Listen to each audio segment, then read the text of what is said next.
Hi use நம்ம இப்போ பார்த்துட்டு இருக்கு ரெசிடென்ஷியல் லொக்கேஷனில் இருக்கக்கூடிய அப்ரூவ்டு வேக்கன் லேண்டு தான் பார்த்துட்டு இருக்கோம். இந்த லேண்டு எங்கே இருக்குதுன்னு பார்த்தீங்கன்னா செட்டியாரகம் லொக்கேஷனில் பிளேஸ் ஆகிருக்கு. செட்டியாரகம் எங்கே இருக்குதுன்னு பார்த்தீங்கன்னா நம்ம போரூர் மதுரவாயில் டோல்னு சொல்லுவாங்க. அந்த டோலுக்கு பக்கத்தில் இருக்கக்கூடிய வில்லேஜ் தான் செட்டியாரகம். அங்கே தான் இந்த ப்ராப்பர்ட்டி வந்து பிளேஸ் ஆகிருக்கு. இன்னொரு லேண்ட்மார்க் பார்த்தீங்கன்னா ராமச்சந்திரா ஹாஸ்பிட்டலுக்கு ஜஸ்ட் பேக் சைடுன்னு சொல்லலாம். மாநகரம் லொக்கேஷன் சரௌண்டிங்கில் இருக்கக்கூடிய இந்த ஏரியா ஒரு சூப்பரான அப்ரூவ்டு லேஅவுட்டாக போடப்பட்ட அதில் ஒரு 33 அடி ஃப்ரண்டேஜ் கொடுத்து 57 அடி லென்த் இருக்க மாதிரி ஒரு square property 1900 square feet land 30 அடி ரோடில் சவுத் ஃபேஸ் பண்ண மாதிரி ரெசிடென்ஷியலாக இந்த ப்ராப்பர்ட்டி வந்து பிளேஸ் ஆகிருக்கு. So 1900 square feet total extend.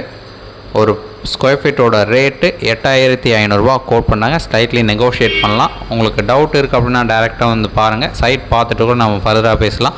இப்போ அந்த சைட்டில் பார்த்தீங்கன்னா பக்கத்தில் ஒரு கன்ஸ்ட்ரக்ஷன் போயிட்டுருக்கு. அதோட மெட்டீரியல் வச்சு கொஞ்சம் லெவல் பண்ணி தான் ஆல்மோஸ்ட் இருக்குது. ரோட் லெவலை விட கொஞ்சம் ஹைட்டாகவே இருக்குது. சூப்பரான ப்ராப்பர்ட்டி, ரெசிடென்ஷியல் ஏரியா. பக்கத்தில் அப்பார்ட்மெண்ட், இண்டிவிஜுவல் ஹவுஸ் நிறைய கட்டிகிட்டே இருக்காங்க. ஒரு சூப்பரான ரெசிடென்ஷியல் ஏரியான்னு சொல்லலாம். அப்ரூவ்டோடு இருக்குது. ஸோ 33 அடி ஃப்ரண்டேஜ் இருக்குது. ஒரு ப்ராப்பர் ரெசிடென்ஷியல் லொக்கேஷன். சைட் பார்க்கணுச்சா மறக்காமல் கால் பண்ணுங்கள். சைட் பார்த்து நம்ம ஃபர்தராக பேசலாம்.